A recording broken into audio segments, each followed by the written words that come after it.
about field scale vegetables in this session, and I think I don't think it's news to anybody in this room. There's a real shortage of fruit and vegetable production in Wales. Amber Wheeler in particular has done some really interesting work in recent times, actually looking at and putting some figures and some detail on those shortages right across Wales. And I think the pandemic has highlighted for many people just how fragile our supply of fruit and vegetables in Wales is. But I think it's true that that particular shortage is around the crops that I've just mentioned, the field scale potatoes, leeks, all of those sorts of crops. And I think there are reasons for that. I think in the 20 odd years that I've been working alongside growers in Wales, some of the issues that have been brought to my attention are things like land, type of land, quality of land, soil type, skills is a big one, access to machinery, market. So there are issues, that is certainly true. But I think that there are opportunities, there are certainly solutions to many of those issues, and that's really what we're going to talk about today. But Ian Tolhurst, who I think is probably known to many of you as one of the most experienced organic growers in the UK, is very fond of telling me that potatoes is by some margin his most profitable crop. So I think if we get it right, if we understand the issues, and if we can work through some of those problems, I think there are real opportunities in field scale vegetables. So we have three people who are going to help us do that today.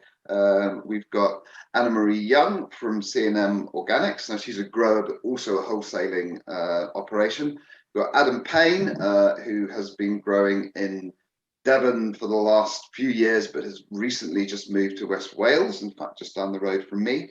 And we've got Nathan Richards, who's been growing organic veg since 2008, also around Cardigan. And between those three speakers, I think we'll have a lot of experience and some really valuable information. So we'll go through those three presentations, and then we'll have a discussion session after. I hope we'll leave about half the time for questions. But as we go through, do type your comments and your questions into the chat, and I'll pick those up at the end. What I would like to say is this is sort of the first part of this session, if you like. So as well as this online workshop, we're also organising farm visits to Nathan, and that's tomorrow, and to C&M Organics with Anna, and that's on the 11th. There are still places for those visits. Kate, I think, will put some links into the chat, which you can go to book your places.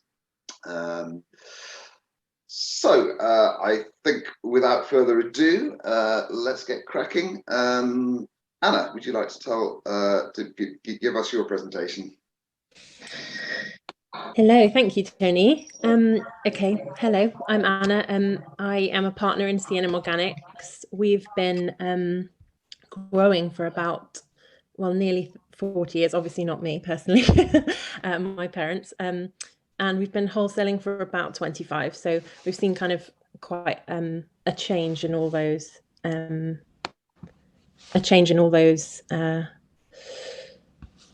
sectors, basically. So I'm going to leave the growing talk to the real growers, to Adam and Nathan, because we grow kind of very differently to kind of work alongside the wholesaling.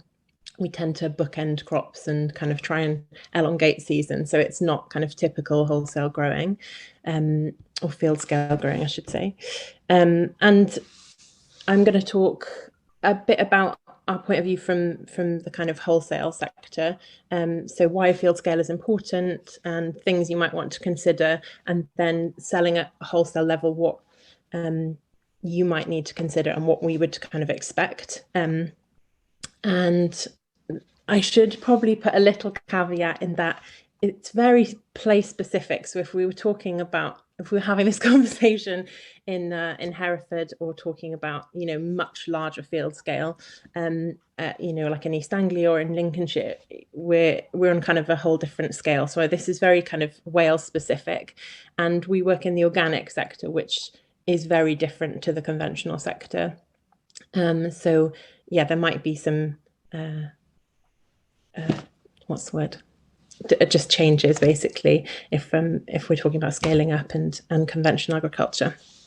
Okay, so why field scale is important. So I think we've, you know, Tony's obviously touched on that. We really need these resilient food systems, and what we've definitely seen, you know, is a real decline in people growing on any scale in this area. And there are a couple of reasons for that. So, you know, one is definitely a generational change that happens kind of every 10 to 15 years. We see some people retire, and then it takes a little while before new growers come up to that kind of level. We've seen a few of the big growers convert to conventional, because there are a few crops in Pembrokeshire, the Pembrokeshire potatoes particularly, that make a lot of money, and anyway, and kind of a lot of people can make more money doing that conventionally. We've definitely seen a kind of zeitgeist trend to more smaller scale entrant growers. And I was talking to a couple of the big growers that we buy from regularly, and they were talking about this kind of gap in the conversation, that kind of larger scale growers aren't necessarily as vocal online. And so it kind of leaves this this kind of argument basically, and their experience is kind of missing from the conversation. I think a lot of the time we're talking about regenerative agriculture, and we're talking about min-till, and, you know, all these kind of new and exciting and really important kind of systems, but we're missing this kind of central system, which, you know, is absolutely crucial.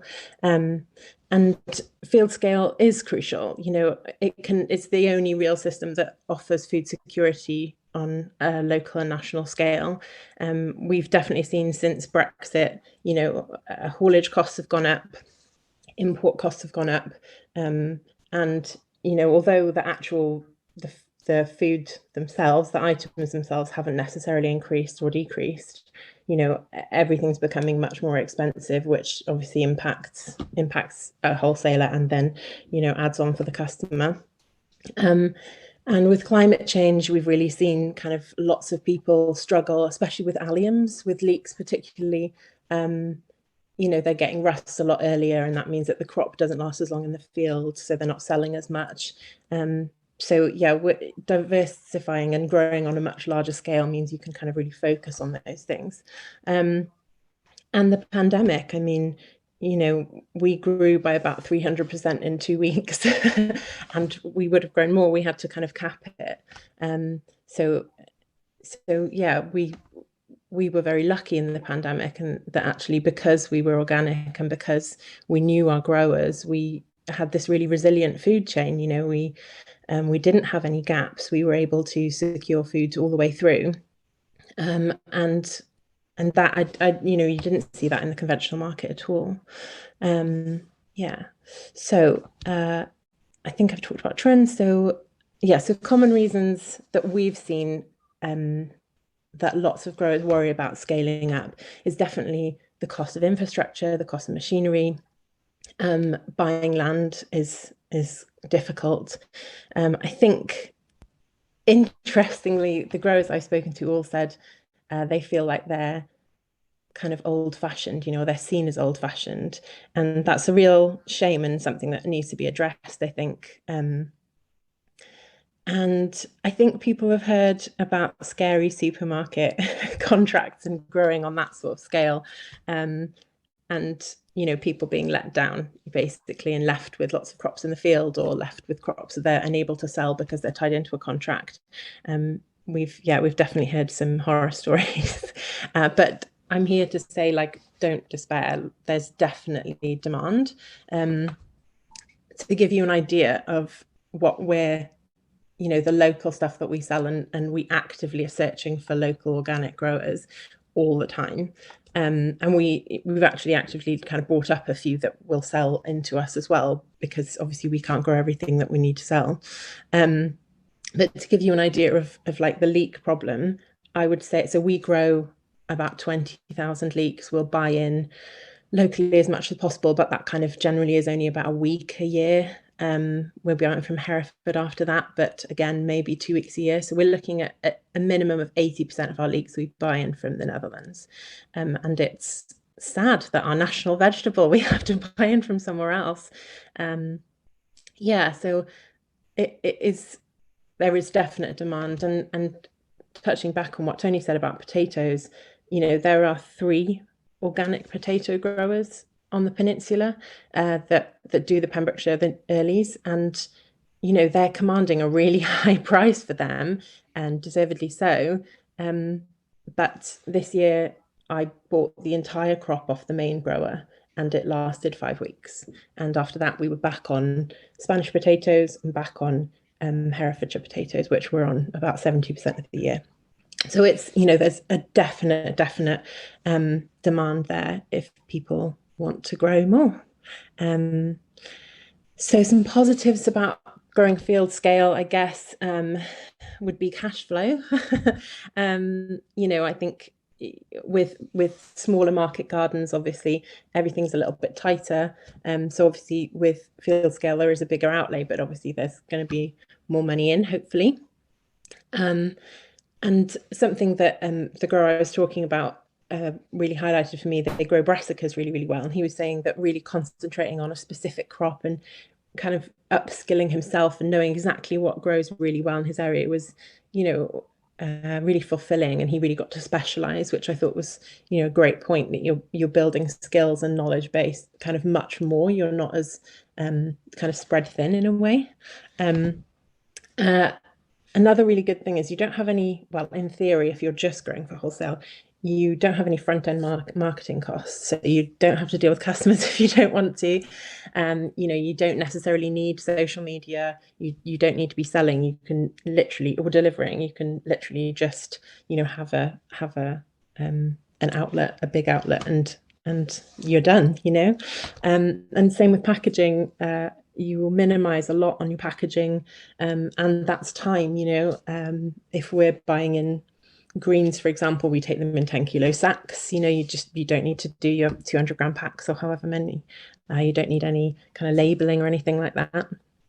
And ultimately, kind of the most important argument, I think, that we find that kind of is important to us, is that you're growing on a scale which means you're really creating affordability for customers.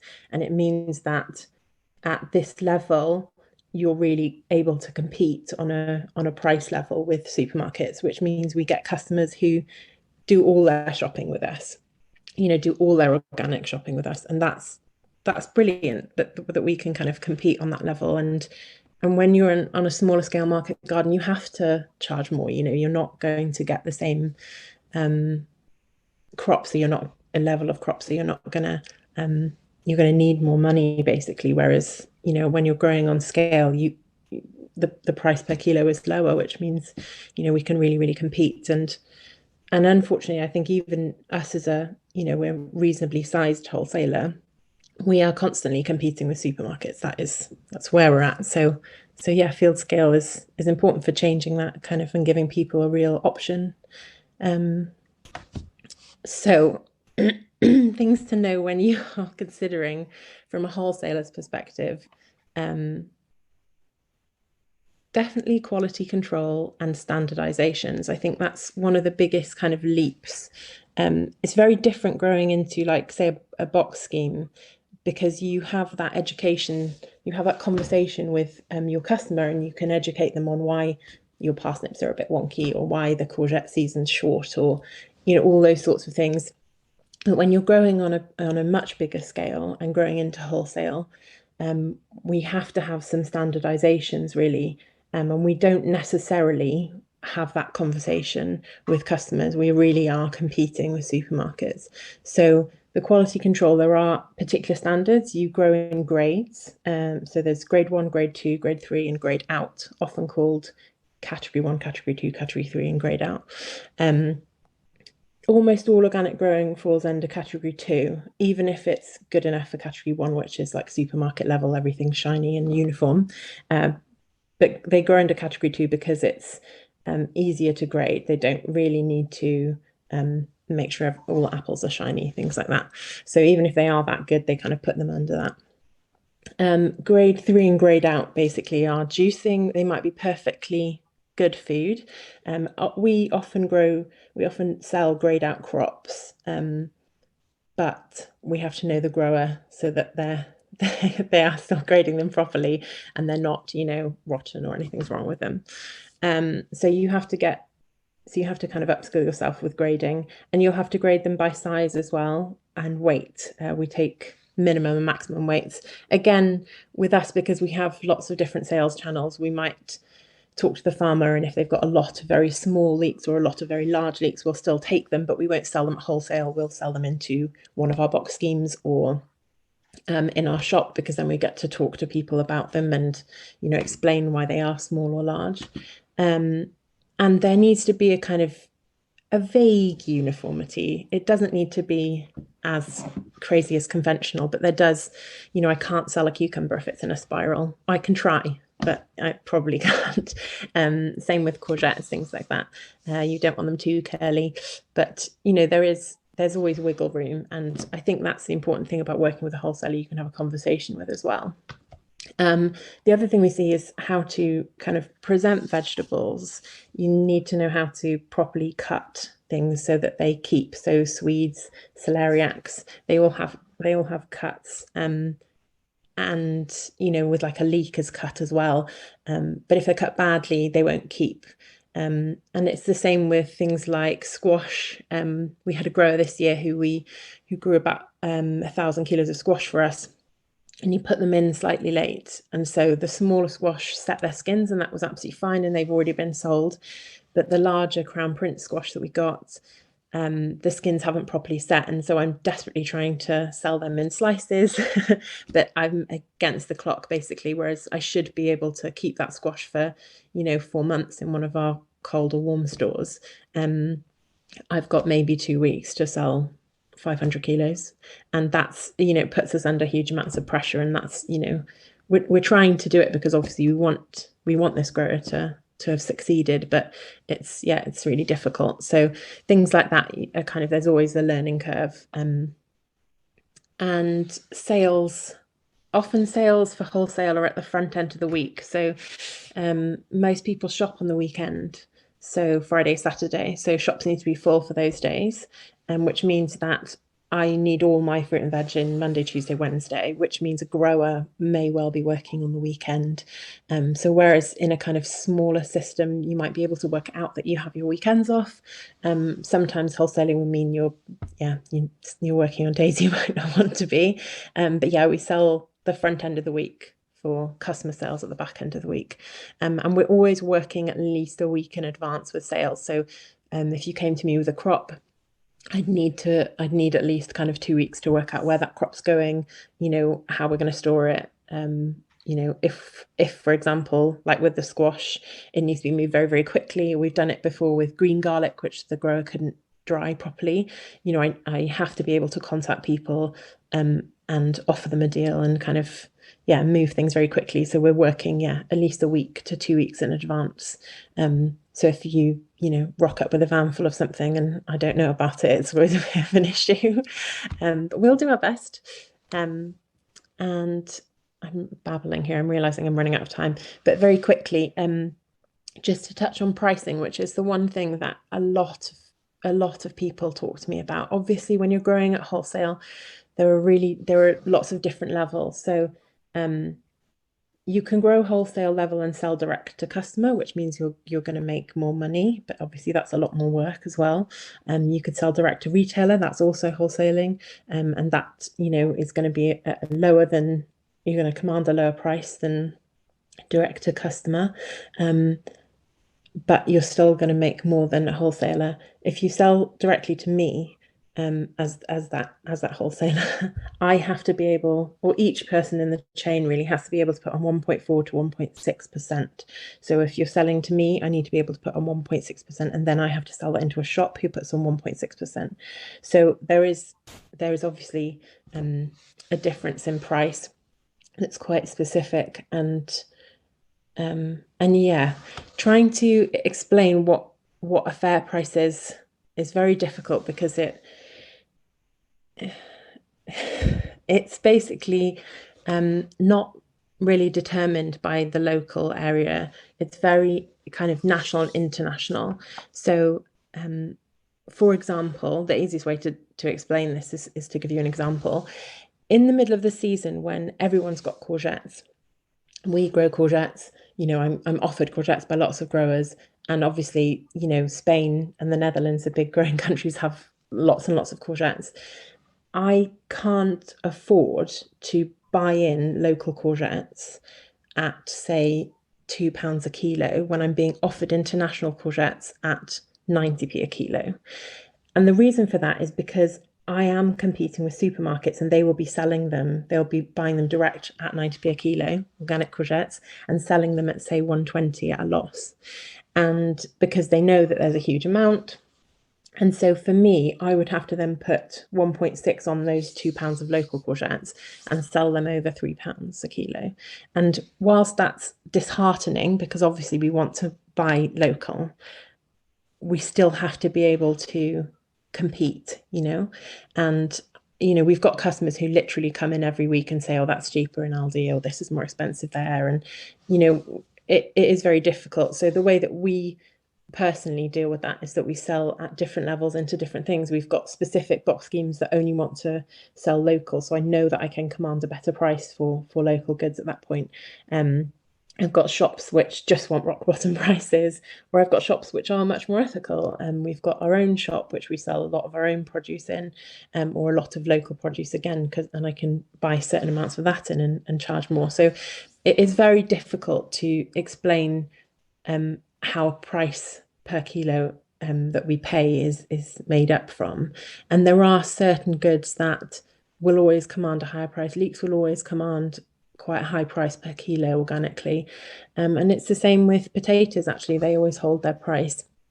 But there are lots of other things which fluctuate. And greens, unfortunately, it's one of the most profitable crops for people to grow and sell direct to customers. And they become very proficient at growing greens. But actually, wholesale is one of the cheapest things to sell, because I've got to sell it incredibly quickly for it to stay fresh. So we get offered kale all the time locally. We grow an awful lot of kale ourselves, but I'm offered kale at less than £1 a kilo from Hereford. And then I have local growers coming in at £4 a kilo, and I'm selling it out at wholesale at that level. So it's very difficult to kind of meet everyone's needs, and we try and get a fair price as much as we can. But if anyone would like any specific examples, you're very welcome to email me afterwards, and yeah, I'm really happy to talk about that. And so finally, kind of next steps, if we haven't totally terrified you for selling to wholesale, I'd say really talk to other growers and really talk to good wholesale outlets. So talk to shops and wholesalers who will have those conversations with you, who will talk about pricing, who are very open, who will help you and want to sell your produce, because we are there, and part of our kind of identity as C&M Organics is that we will really try and help growers come up, because also because we're growers, but we've really seen this decline in field scale growers, so we really want people to grow more on that scale. So yeah, make connections and talk to wholesalers and work with ones that you can trust, is what I would say. And at that point, you'll always have someone working for you as well. They'll always want to sell your goods, and basically never sign a supermarket contract without a real team of lawyers present. It's my only advice for you. Okay, I think that's it, and I think I'm out of time anyway, so I'll pass you over to Adam. But thank you. Lovely.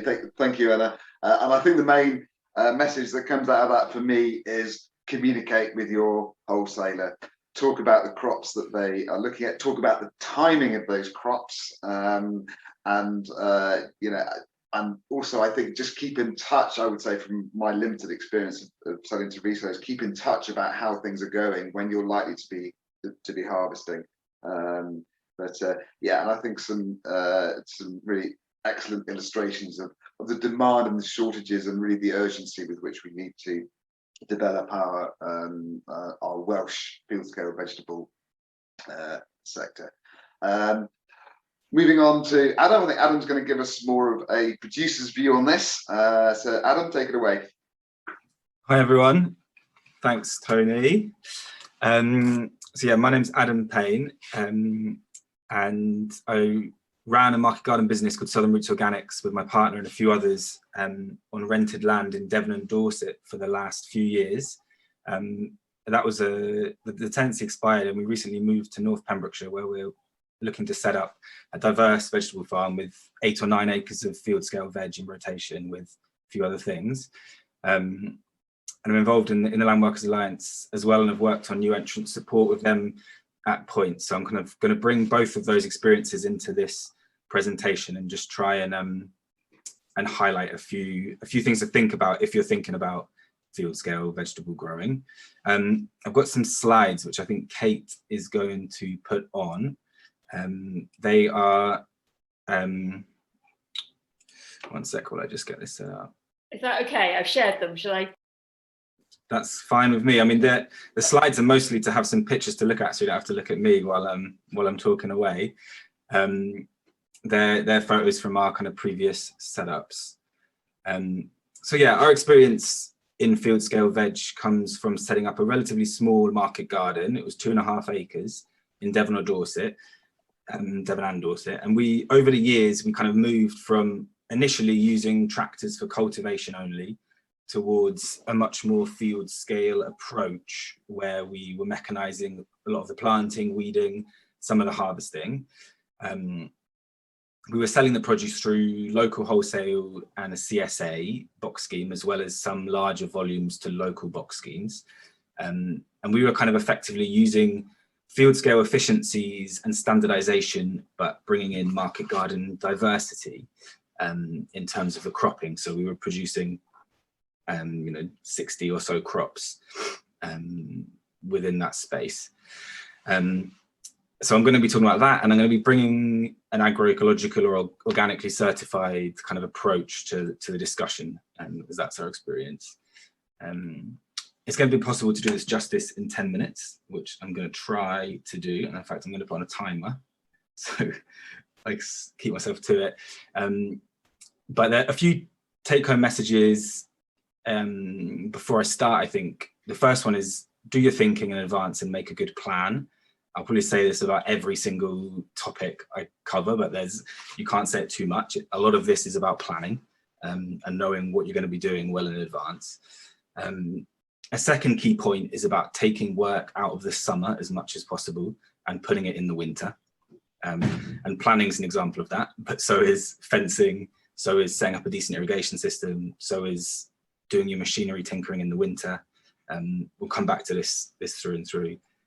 And the third one is that I really think there are great opportunities in field scale growing, and that they exist on a much wider range of soils and climates than is conventionally accepted. But to be successful in this, we have to be smart, we have to plan, we have to understand our limitations and the opportunities that our area, location, soils, relationships can bring us. Okay, so that's the introduction. Let's go on to a few of these things to think about. So next slide, Kate. The first one is markets and business planning. I haven't put much into this because I know Anna's covered it largely, but suffice to say that it will have a massive impact and will likely be the defining factor in the success or failure of your business. And it's the interaction between your market and your location that are going to be affecting the crops and the varieties that you're growing, the length of your season, your need for labor and the flow of that labor, your need for infrastructure. So we're always looking at the best fit when designing a field scale system between what your location provides and what the business model and the market opportunities are. And in our experience, the field scale techniques helped us reduce costs really fast, and were the biggest step change in efficiency. And that was kind of supplied by some quite basic equipment and field scale processes. But no matter how effectively you produce it, once it's out of the ground, the price is still to be determined by how you sell the produce, and a lot's going to happen there. So make sure you do your business planning, make sure you do your research, and yeah, I'm not going to delve into that because that could be an hour's topic. Although an interesting, like, illustratory example, I suppose, is that when we were working down in Devon, we were harvesting, packing boxes, doing our deliveries, and that was, you know, taking a significant amount of our week. And we went on a visit to see some friends and stumbled across a field scale CSA in the Netherlands where the customers came and harvested the produce. So they were growing things with the same cost as us, but once the crops were grown, their job was done, and people would pay them the same price to come and dig it up themselves, which just goes to show that it's very location dependent, and a lot rests on what happens once the crop's out of the ground. We can talk a bit more about business planning and that margins and stuff in the questions if that's useful, but it's a big topic, and it's hard to find kind of standard data. So yeah, I'm going to leave that one there. The next slide, Kate. Again, Nathan is going to cover, but growing systems and equipment. I couldn't help but say a couple of things about this. And I think key points that I would want to bring to discussions about growing systems and equipment is to really think through your spacings and your setup before you buy anything, and aim to standardize wherever possible. And that's kind of a bit of the name of the game, really, in field scale growing, is to make your systems as simple as possible, but able to handle diversity. So yeah, as you can kind of see there, we're using equipment that will allow us to do 1, 2, or 3 rows on the bed with the same piece of equipment. We can weed them all with the same tools, but we can adjust the spacing in the row depending on the needs of the crop. So yeah, standardization is kind of key there. And also give yourself plenty of options. No season is the same, and what works well in one season may well be the wrong tool for the same time the next year. So I can't really overemphasize the importance of having multiple options in terms of equipment. And then another key point is set things up in the winter. Do your tinkering in advance, and also that tools are rarely as good as they look, especially secondhand ones. And so it's important to have a degree of research when you're buying tools, and not just be basing things on promotional videos. So, you know, do the homework, talk to other growers who've used the tools that you're looking at, and try and get a good understanding of how they'll work on your site and in your soil. Which takes us on to the next slide of know your site. There's a few kind of key things in here. So site location, there's no perfect site, and they'll all have pluses or minuses. And our kind of challenge as a grower looking at developing a business somewhere is to try and work out what those pluses and minuses are going to be in advance, and how we can make the most of the pluses and minimize the negatives. So like a very introductory conversation around this would be slope. A gentle slope is fine, and can even be advantageous, but too steep and we're going to risk erosion of cultivated ground and tools sagging on the linkage, especially if we're working across a slope. So we're looking for a relatively flat site, really. Your fields you're working in need enough space for mechanized work. We've used bed lengths from 50 to 125 or so meters in the time we've been doing this, and the jury's out really about which length is best. Different people prefer different lengths. Obviously longer beds bring some efficiencies in terms of less turning, less lifting tools up and down, but you can lose efficiencies in terms of carrying produce out to the end of the beds if you're harvesting kind of stage by stage rather than the entire bed in one go.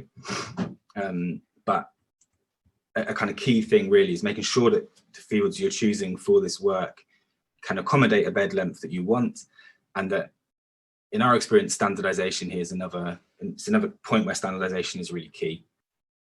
Because having the same bed lengths mean you can use the same lengths of irrigation, you can use the same lengths of crop covers, and you can easily create the data on how long it takes to do a job on a bed, which you can then multiply out across what you need to do to estimate how long the job's going to take.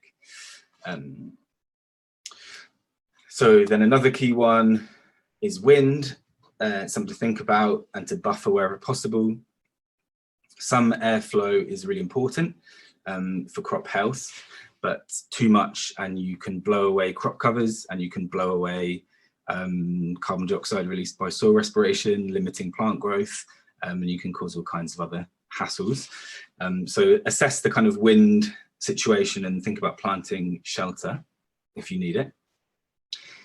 And then, yeah, rainfall, sunlight levels are going to be significant in your growing season and in your planting plans, and it's worth working out what they are like in your area. A key thing with rainfall really is kind of in the interrelation with soil type and soil workability. So it's worth working out how many days you're likely to be able to get on the ground with tractors in any given month, to assess the kind of risk of what we really want to avoid is planting more than we can then manage. And it will happen inevitably, and there's plenty of times when even on great soils it happens, but you want to be assessing that risk when you're making your plans. And frost dates as well are another significant part of site location. So that's really thinking about timing plantings and harvests around first and last frosts.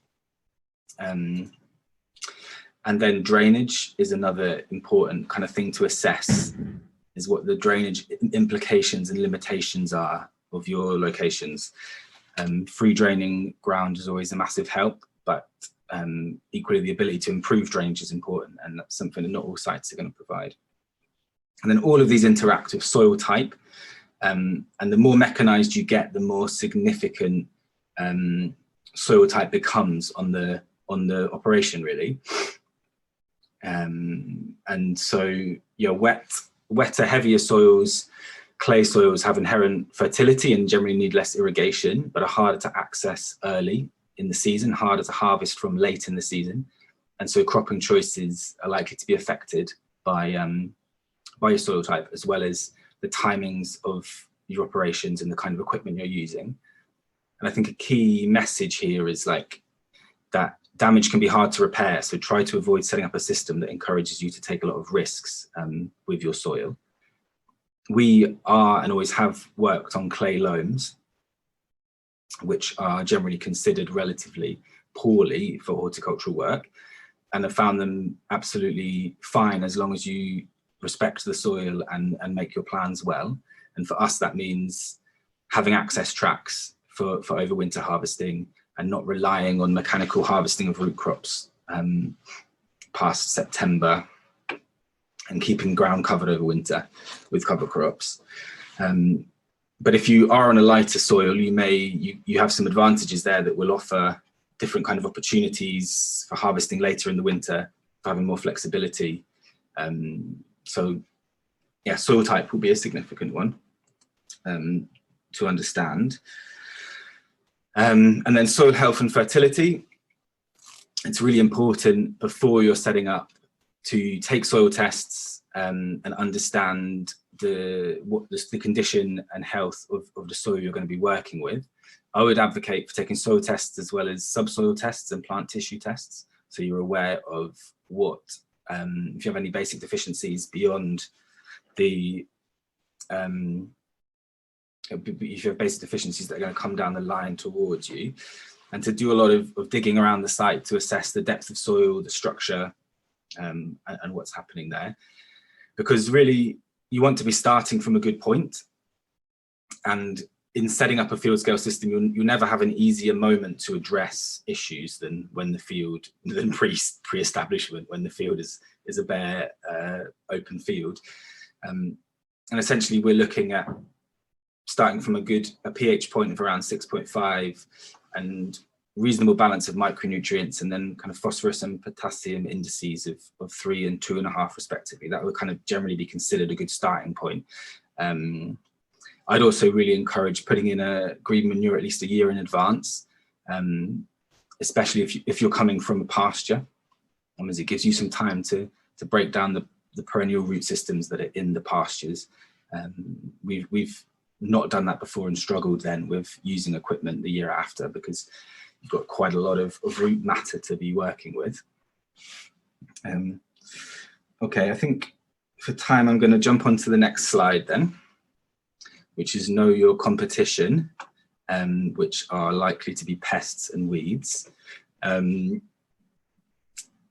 so pests our aim is within organic systems is to grow healthy plants that can resist damage, and to grow them in an ecosystem that provides the predators that can limit the effects of the pests themselves. But some basic fencing can also go a long way. And this is a good example of taking work out of the summer and putting it in the winter.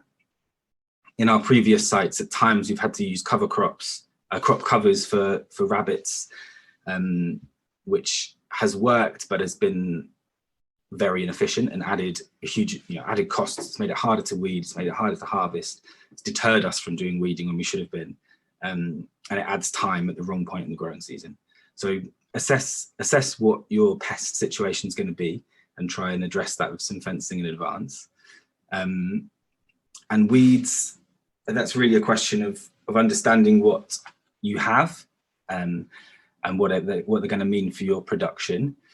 It's rare in our experience that weeds are a massive issue, and they can always be managed within the growing system. And a lot of the choices you'd make setting up the growing system would be around weed management. But it's a useful way of understanding the soil ecology and what's happening with the land and what has happened with it. So I'd definitely encourage a good kind of survey of your weed flora and working out what that means for you. Okay, next slide then is infrastructure and planning permission. There's a fair bit of infrastructure that's really useful for field scale growing and will have an impact on what you can do and how you do it. Barns, ideally, and if not, then containers for tools, for packing and washing crops, and for crop storage are really significant. Tracks for winter access. If you're planning to be getting in and out of the fields every few days in the winter, then you definitely want some tracks to reduce damage.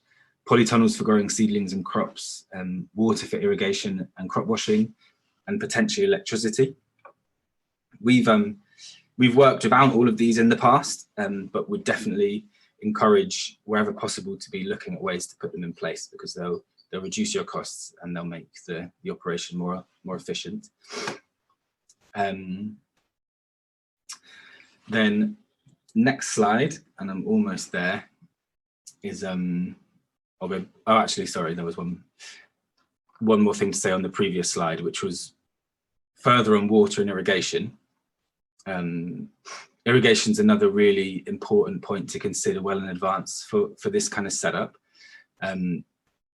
General rules of thumb that we'd work with are about 25 millimeters a week during the main growing season for optimum growth. It obviously depends on your rainfall and your soil type, and a clay soil is going to hold on to a fair bit more moisture, as is a soil that's healthy, that's well managed, and is full of organic matter. But it's really important to be thinking about this in advance and not to be stuck at the last minute. So a good irrigation system is another fine example of taking work out of the summer and putting it in the winter, or at a time when you can afford to do it.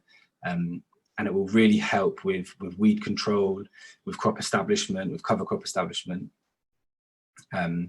We've struggled with this in the past and are really looking forward to doing it properly this time. Our previous growing site, we managed water with 3 IBCs, a petrol pump, and a 1-inch hose, which meant that it took a long time and plants got nowhere near enough water for optimum health, but they did grow fine. So I'm looking forward to what we can do in now with a decent setup, with some investment in advance. And we'd be looking at ideally a hose reel and boom kind of irrigation system, or failing that, a sprinkler setup.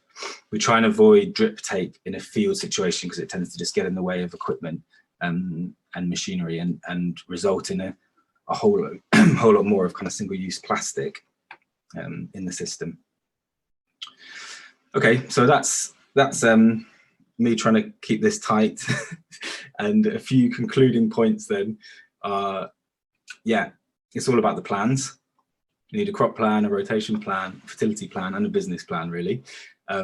But what these plans can do is help you dictate the flow of your year, and you can see in advance if you're creating pinch points for yourself. So it's really worth doing this thinking well in advance.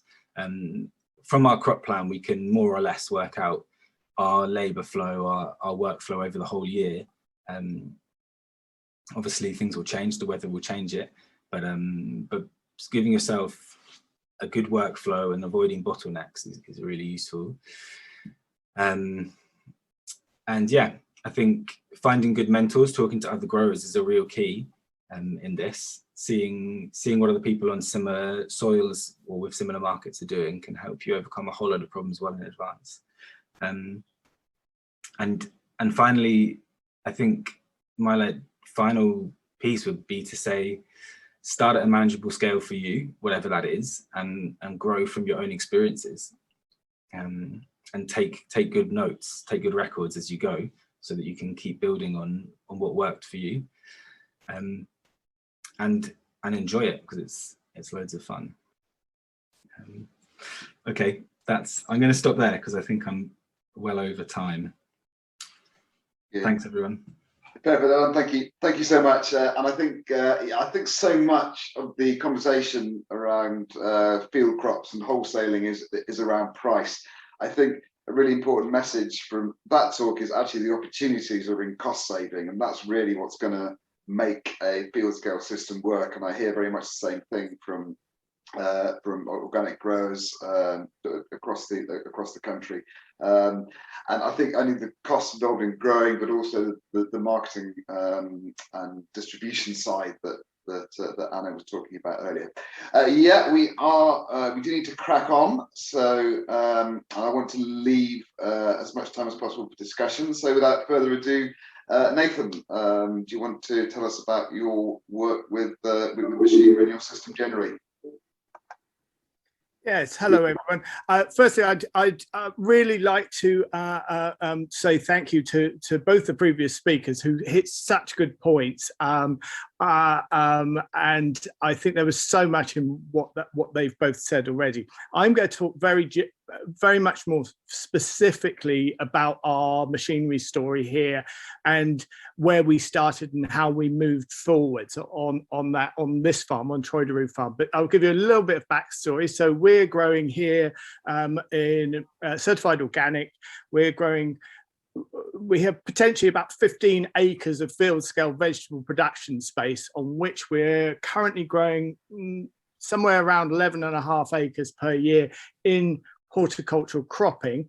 It's not all cropping at exactly the same time, but during horticultural cropping, that's our availability. And the rest of that land is in fertility building. And as Adam really touched on, I think this is key, and soil health has got to be key to our growing. And we're trying to have fertility building at the front end of our rotation of about between a year and 18 months, and wherever we can build fertility, if that's in understory or into sowing, we're trying into row work, we'll try that as well. Trying to keep organic matter into the soils, keeping our soils living and healthy is key to our vegetable production. And as far as actually what we're producing for, we're producing on field scale, but very much in a kind of market garden meets field scale, because we're running for our own box scheme, which as Anna had said, the demand for organic veg has been great. We actually don't do any wholesale. Pretty much all of our veg goes out through our box scheme and our farmers market. And we're actually still having to buy in. I'm also, I'm buying Hereford potatoes now. I don't actually have enough potato land for what I want to produce, and so actually any opportunities for cooperation and working with other Welsh organic growers is a fabulous opportunity. The numbers are quite, they start to build up fairly quickly. If you're running 150, 200 veg boxes a week, and we've got that kind of demand, you're suddenly starting to use 100 kilos of carrots a week, or make that 400 kilos a month or whatever. You're suddenly pushing into your tonnages very quickly, and the land, we're running a very diverse system where we're growing around 60 crops a year. So keeping it, that's, it's fairly complex to do. Can we have the first slide, please, Kate? Hey, there we are. So we're just going to talk very much about the actual mechanics, if you like, of buying, and some of the journey that we've gone down on our road to growing on scale.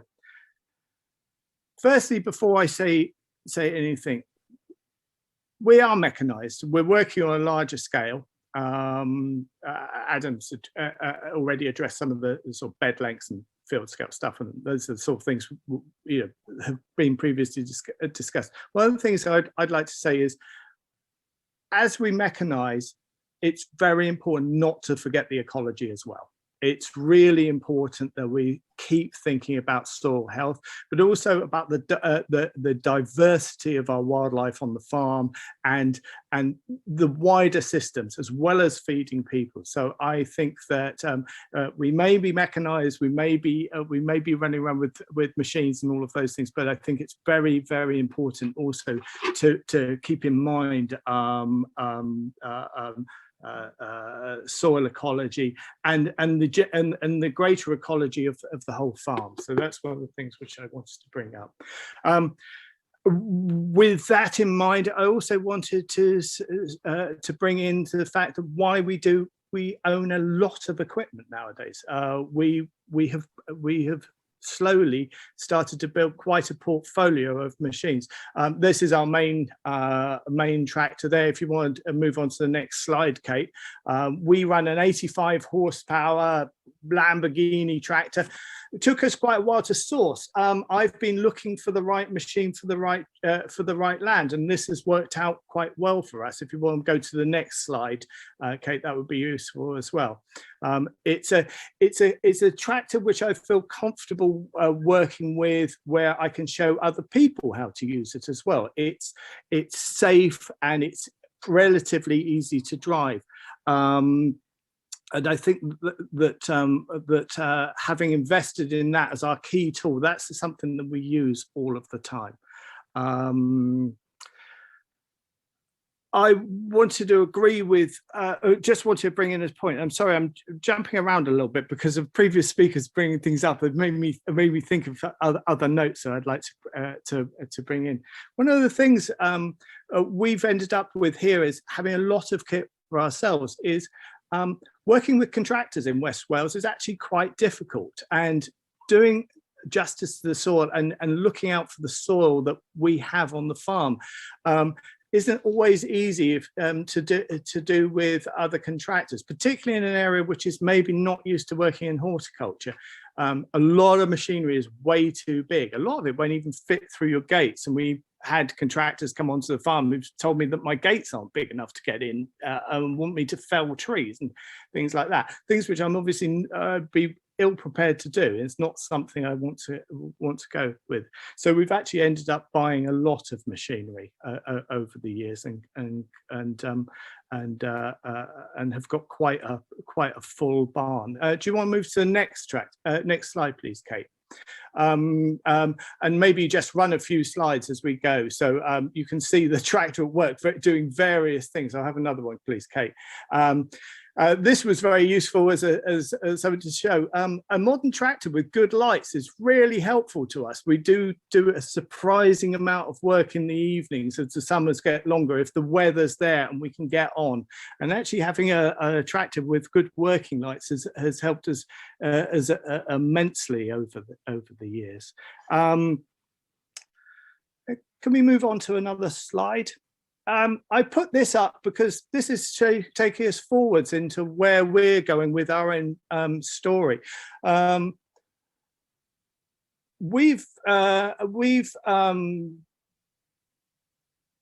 been working moldboard ploughing for quite a number of years here on the farm, and have just decided that I wanted to move off of that system a little bit more as time progresses.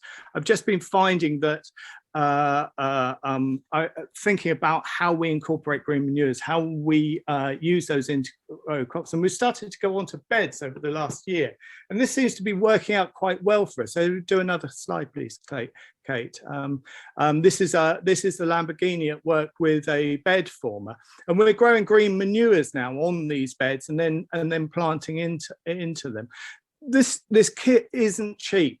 However, looking around and finding people who might have something that they're not using, this was an amazing opportunity which was offered to us from a farm in North Wales that weren't using this piece of machinery, and we were able to buy it at a relatively a very affordable price, and then have been able to then think about other tools that would work with that. And this is now allowing us to maybe up our production on things like carrots, because we've also bought an air seeder this year, and row out better parsnips, things like that. One of the great things also about getting the right tools in is the effect it has on labour. Labour's been a real issue to us, and so the amount that we can do with machinery really helps, particularly in the last year where labour has been very, very difficult and intermittent sometimes. We're not from an area which has a lot of skills, maybe in the horticultural sector, and certainly things that would be apparent maybe on the east coast of gangs and things like that just don't really exist. So trying to have machinery that we can operate and we can do more effective spacings, keeping things neat and tight and set, work really well. And Adam really moved to that point about actually having machines that work well together. So we're not having to move things around that much is really, really good. I know, Tony, you want to keep this fairly short, so I'm going to skip through a few things, because I think giving the opportunity to go, there's the green manure actually sitting on top of the beds, and we'll now plant directly into those, having flailed them off and then turned that green manure back in with the bed former. We're good to go. It was a nice point that I wanted to show. I've lost my point for a moment. Here we are actually with the planter planting leeks. One of the things I wanted to point out on that tractor, getting the right tool for the right job is really useful. That tractor's got a creeper gearbox, which is incredibly useful when you're planting 65,000 leeks and you want to plant them really efficiently and really accurately. We can drive slow enough. Sometimes tractors are just too fast, and having a tractor which you can gear right down to drive slowly is immensely useful, and it will make you much more productive. Your crew can keep up, you can plant properly, and we won't have to re-look at them. And if you've got 65,000 leeks, as we do out there, it's really nice to be able to put them in a day and have them in really well, or even less time than that. Can we go to the next slide, please? This is the other end of the farm. This is what we call the good, the bad, and the ugly. This is the bad and the ugly. It's known as Stealth. It's our 1978 International. it's our main hoeing tractor. This is a very cheap tractor. It works really well for doing work like hoeing and going through crops after we've been through. So we run true tractors here, and that works pretty well for us. But it's a good one. Yeah, go. There's the Inter with the old seed drill. This is a 2-row web ridge drill that may continue. We'll certainly stay out in the back, but we're most likely to do everything now on the beds with an air seeder that we've just purchased second hand, which I'm really excited but also nervous about using. It's going to be quite a step change of working out how it all works. I just want to talk about a few bits I really want to pick up on quickly. Next slide there, Kate, please. Just wanted to show a bit of inter-row cultivators. These are very easy to move around. That's a Steckity, a really good piece of gear. All of these things are quite expensive, but we've managed to buy a lot of them secondhand.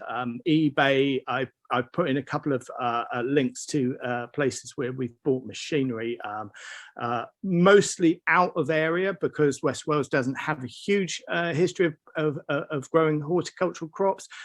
We generally try to find machinery Norfolk or Suffolk or in the more traditional areas, and the machinery is out there, and particularly to scale for us because a lot of those East Anglian growers are going big scale, and this stuff is now superfluous to them, and so better prices are available. Next slide, please.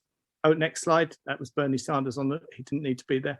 And these are just some of the operations which we will have done using machinery. This is a bed, a mulch layer, which will have been towed behind a tractor, ready for planting onions through. And next one, please, Kate.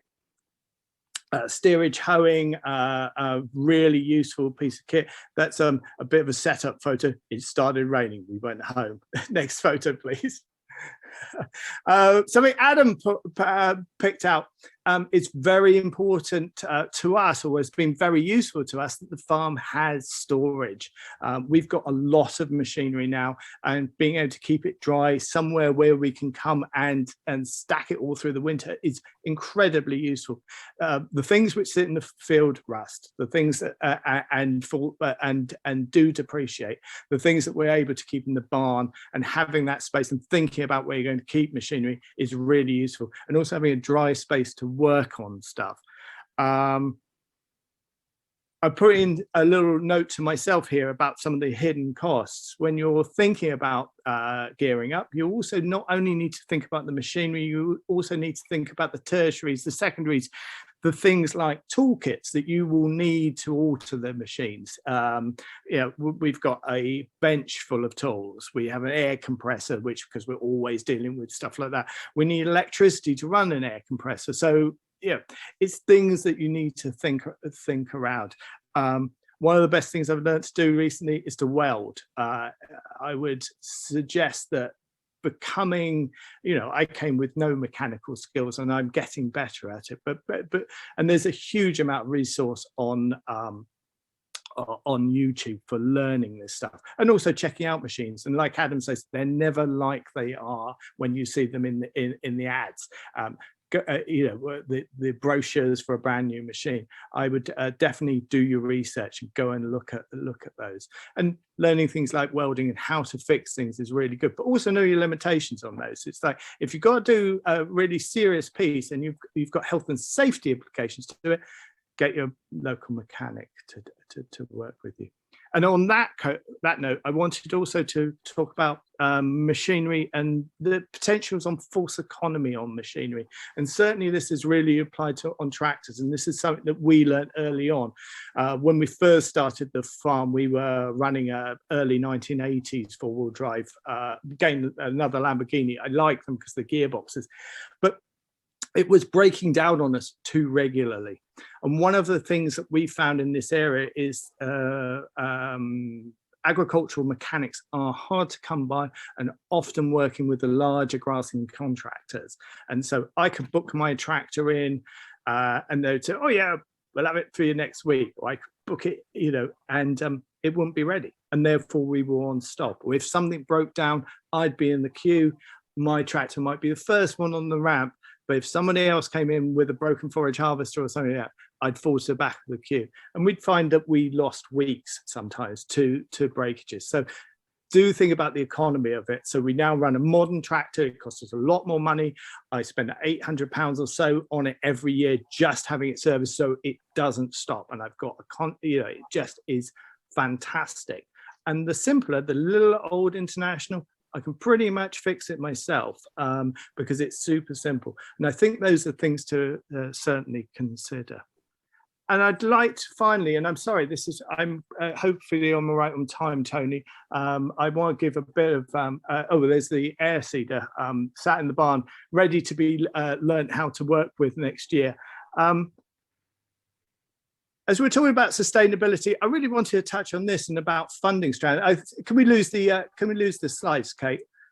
Thank you. Just on something I really want to bring up as a movement of people thinking about sustainability on farms. I just really want to bring in some kind of blue skies thinking, if you like, and something that we might think about lobbying as farmers and growers, is on-farm power and moving away from diesel.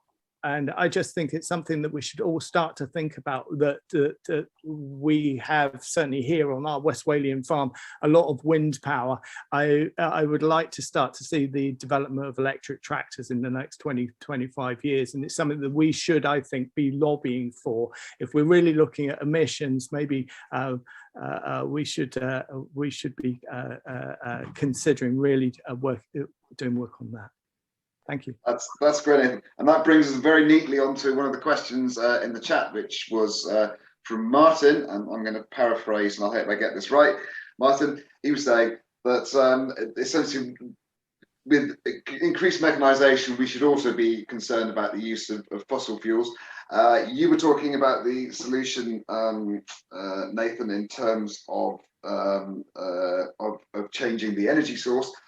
Martin's also suggesting that perhaps actually we should move towards a system where we have less machinery and more labour, more people input. And I just wanted to briefly explore those two approaches, if you like, to dealing with the issue of emissions. So, Martin, if you're there, do you want to unmute yourself for just a couple of minutes and give us your thoughts on that?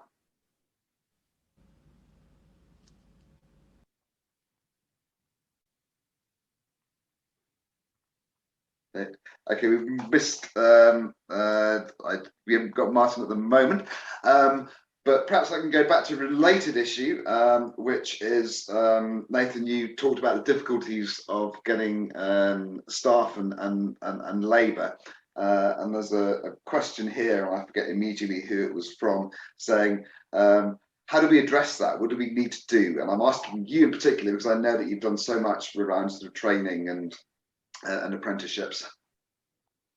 I think. Oh, can you hear me? Yeah, got you now. Sorry, I had a terrible echo there on the line. That's good. Yeah, absolutely. I think actually it's really interesting where we've had some really good training work done in the past. And that needs to continue, bringing people in. One of the things, and I think Anna really brought this up earlier on, is that there's a lot at the moment of much smaller scale operations, and one of the issues that I've certainly found with coming up onto a slightly larger scale is experience, particularly on the mechanized side of things. Also. You know, and you then have to bring in other issues, things like health and safety and working safely with that. And I really think that we need to encourage training on larger holdings, actually, and a lot more mechanized training. I think that's what I'm trying to say. Adam, help me here. Great, and also just on that, I've just mentioned that the DAB owners put in some comments on the chat around health and safety as well, which I'd encourage you to look at. Adam, go ahead. I mean, on the labour, I was just going to say our approach to it has been to try and avoid seasonal labour peaks as much as possible by diversifying the production, so you've got as much of a year-round production as possible, and then also looking at other farm enterprises that you can bring in that have labour peaks during the winter when the vegetables are inevitably going to be lower. Because I think that's a really core thing in this whole dynamic, is there's a bit of a labour crisis at the moment, because agriculture in the UK has piggybacked on a exploitative global system that that means that it's rarely sustainable to have local good year-round local employment, and that's part of what we need to address, I think, partly for the sustainability of our own businesses, and partly for the broader benefits of that. Was there something else, Nathan, about training that I missed? No, I don't think so. I think for us, it's actually been trying to find growers with kind of field scale skills at the moment, and that's a missing link that we're always trying to address here on the farm. And I'm trying, but as you're training people, you obviously want them to go on and start to be growers themselves, and we just need to keep encouraging people in. But it's sometimes quite difficult because of access to land issues. So if you're encouraging people to learn how to do this, and they're younger people, they're then often going on and starting much smaller operations because that's the access to land that they often have. And so maybe not scaling up so quickly. And I actually need to go out there and find a labour pool. I've got someone who knows how to drill, 4 acres of carrots and put the seed drill on and go and make the beds and not ruin the soil and not all of those things. And that's where the miss is at the moment. And that is a really difficult one to address. And I don't know if I have the answer. All I can do is to keep trying to train people myself to do this. We're also I fess up to it. I'm a new entrant farmer myself. I've been doing it for a long while, but it's been quite a difficult journey. Great, thank you. Yeah, and just going back to the using a different energy source, some comments there in the chat, some examples of people who are using electric tractors already, which I think is Wyn Evans down in Caerby. So some interesting questions there, and appeal from Vicky, who's looking at imported practical repairable cheap machines. So yeah, do read that item in the chat and get in touch with Vicky. I want to move us on into the last few minutes from a question from Sam Hollett, which is, can I ask the speakers about the financial side of getting set up? How much capital do you think you would need to get started, and are there sources of funding? That's a little bit of a how long is a piece of string question, I know, but some of your thoughts maybe on perhaps your own examples of what sort of capital you needed to invest to get started. So yeah, that's to any of my speakers. Who wants to go first there? Shall I go first? Yeah, I'm going to pick on you, Adam. Correct. Well done. It is how long is a piece of string, definitely. Yeah. The LWA have produced a document called Example New Entrant Startup Costs that might be interesting to have a look at. I mean, I think in our case, we're looking at approximately 30 to 40,000 pounds worth of equipment gathered over the time, and then probably 150,000 of infrastructure costs for a decent setup. So a couple of barns, some polytunnels, borehole, track, solar PV, that kind of thing. I mean, I think it varies totally. The previous business we ran had probably 10,000 pounds worth of capital, but we were losing in efficiency. So yeah, those are kind of rough figures, but I think there's no substitute to having a look at that new entrant startup costs and then doing the maths yourself of what you'll need and how much things cost where you are. Yeah, and then sources of funding. There's not much at the moment. It's a really tricky situation, and it's something that the Landmarks Alliance and others, I think, really need to do a bit of work to try and address. Triodos will loan a minimum loan of 100,000 and needs 70% loan to value. So for a lot of new entrants, that's too high, and needs too much security. There are some Welsh government grants that cover some percentage of various startup costs, so it's always worth having a look on there. And Wales is definitely doing a lot better than England on that. So that's something kind of in our favour. I don't think there's any rounds open at the moment, but it's worth making sure you're signed up and checking what's coming up. And then the only other thing I really know about is the LEAP programme, which is Loans for Enlightened Agriculture, and the Dean Organic Fund. They both offer kind of supportive loans for new entrants, but the issue is that they're repayable over relatively short timescales, so they could only be part of a bigger strategy for most new entrants starting up in this kind of thing. So I think there's a lot of work to be done from the movement in terms of supporting these kind of startup costs, because conventional bank high street lenders are unlikely to look at these businesses that favourably, I think. Right, okay, just in the closing minutes, Anna, I was going to say, Anna or Nathan, do you want to add to that in the closing minutes? Anna, you've already started, I'm so sorry. Yeah, sorry, no, I just thought I'd jump on and say, obviously, it's very different from when my parents started like 40 years ago. Land was a lot cheaper. But what we've seen is, we grow very intensively on about 8 acres, and we did buy a lot of machinery. We have got it all in the sheds rusting away. But actually we do a lot of planting by hand, and like we'll plant 20 to 40,000 leeks by hand. And so I know it sounds mad, but there are kind of lots of reasons for that. But I think sometimes the startup costs, people look at a huge scale, they look at 30 or 40 acres, and actually growing on 10 acres is still a lot of growing.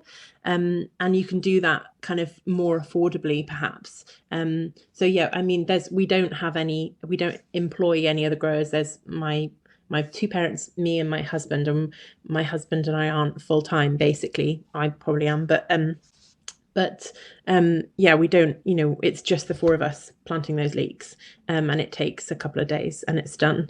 And that's a big crop, and it's a lot of money. So yeah, I just kind of to say, if people are afraid of spending huge amounts of money on machinery, I think you can start at a different scale and build it up, and that's a totally normal and natural way of doing it. Well, Mum started on about 3 acres of strawberries 40 years ago, and we've now got about 100 acres, but it's not all in growing. So it is different, and I think there are lots of different ways into it.